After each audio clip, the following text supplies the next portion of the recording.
등굣길의 버스 안에서 나는 입을 꽉 다물고 있다. 버스 내부에 가득한 승객들이 입을 꽉 다물고 있는 나를 이상하게 바라보지는 않는다. 왜냐면 그들도 입을 꽉 다문 채 스마트폰 화면에 몰두하고 있거나 좌석에 앉은 채 꾸벅꾸벅 졸고 있기 때문이다. 승객들은 나에게 관심이 없지만 만약 그들이 지금 내 입속에 무언가 들어있다는 것을 눈치챈다면 나를 다르게 볼지도 모를 일이다. 지금 내 입속에는 스팸 한 조각이 들어있다. 스팸? 그래 맞다.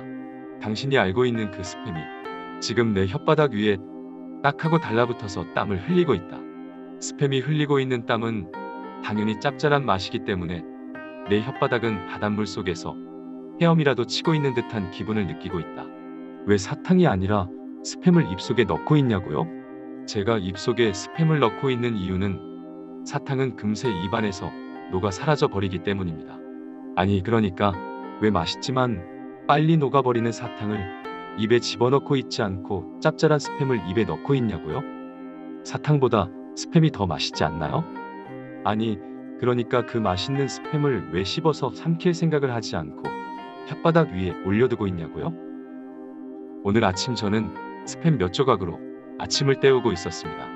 스팸을 4조각 정도 먹었을 때 제 입안에 짭짤함이 퍼졌고 포만감도 조금 느끼게 되었습니다. 얼마 지나지 않아 꽤 많던 스팸은 단 한 조각만 남아 있었습니다. 저는 접시에 홀로 남은 스팸을 바라보았습니다. 녀석은 잠시 후에 제 모습 같아 보였습니다. 잠시 후에 제 모습은 학교에 가 있는 제 모습입니다. 학교에 가 있는 제 모습은 지금 접시 위에 있는 스팸처럼 아무 말이 없고 친구도 없습니다. 아니, 친구가 없기 때문에 아무 말이 없는 것이겠죠. 당신은 눈치가 빠르시군요. 네, 맞습니다. 저는 왕따라는 종족입니다. 제가 불쌍하다고요?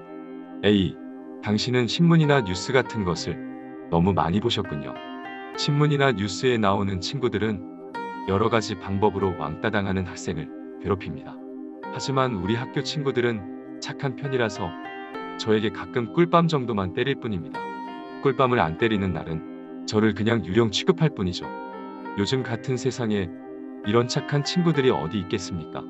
아무튼 저는 접시 위에 홀로 남은 스팸을 이만 잘근잘근 씹어서 가루로 만들어 지금 제 뱃속에 들어있는 친구들에게 보내주기로 했습니다. 스팸을 입에 집어넣자 짠맛이 제 몸 전체를 짜릿하게 만들었습니다. 어쩌면 스팸은 빨리 씹어서 삼켜버리라고 짜게 만든 것은 아닐까 하는 생각이 들었을 때 스팸을 하루 종일 입안에 넣고만 있으면 재밌겠다는 생각이 들었습니다. 네? 물론이죠.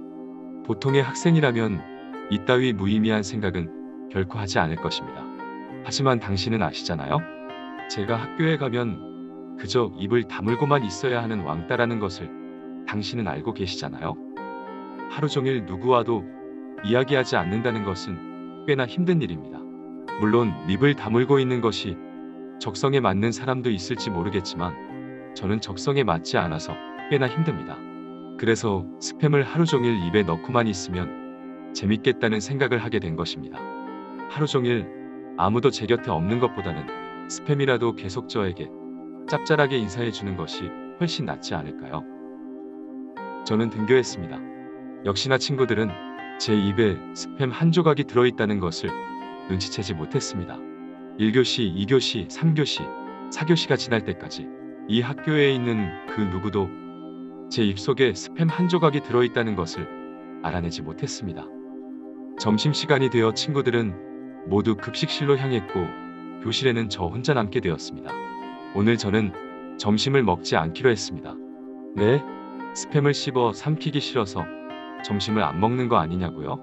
뭐 그런 이유도 없지는 않지만 스팸이 제 혓바닥에서 느리게 녹으면서 미세한 칼로리를 제 위장에 집어넣어 줘서인지 배가 고프지 않아서 점심을 먹지 않기로 한 것입니다.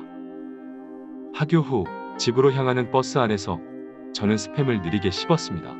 오늘 하루를 즐겁게 만들어준 스팸에게 고마움을 느끼면서 느리게 녀석을 씹었고 삼켰습니다.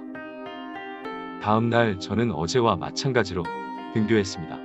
오늘도 역시나 친구들은 제 입에 스팸 한 조각이 들어있다는 것을 눈치채지 못했습니다. 1교시가 시작되기 직전 담임 선생님이 누군가와 함께 교실로 들어왔습니다. 누군가는 우리 학교의 교복을 입고 있지만 처음 보는 얼굴이라 전학생이라는 것을 알 수 있었습니다. 담임 선생님은 전학생에게 제 바로 옆에 있는 빈자리에 앉으라고 했습니다. 전학생은 자리에 앉자마자 바로 옆에 있는 저에게 옅은 미소를 지어주었습니다. 저는 입속에 스팸이 들어있어서 전학생의 미소에 답을 해주지 않았습니다. 1교시가 끝나고 전학생이 미소 띤 얼굴로 저에게 이것저것 물었지만 저는 입에 스팸이 들어있기 때문에 입을 열 수 없었습니다. 전학생 주위에는 반 친구들 몇 명이 모였고 몇 명이 전학생에게 제가 왕따라는 사실을 알려주었습니다. 저는 나를 무시할 사람이 한 명 늘겠구나 하는 생각을 하면서 책상에 엎드려 자는 척을 했습니다. 책상에 엎드리자마자 나무 색깔이었던 책상은 검은색이 되었습니다. 저는 책상에 엎드린 채 어둠만을 바라보면서 입에 들어있는 스팸이 저에게 짭짤하게 말을 걸어주는 것만 느꼈습니다. 5교시 체육 시간, 저와 스팸을 제외한 반 아이들 모두가 운동장에서 축구를 하고 있습니다. 그때 누군가 제 어깨를 건드렸습니다. 저는 오늘이 꿀밤 맞는 날이었다 하는 생각을 하면서 눈을 질끈 감았습니다. 어둠 속에서 꿀밤 맞는 소리 대신 누군가의 목소리가 들려왔습니다.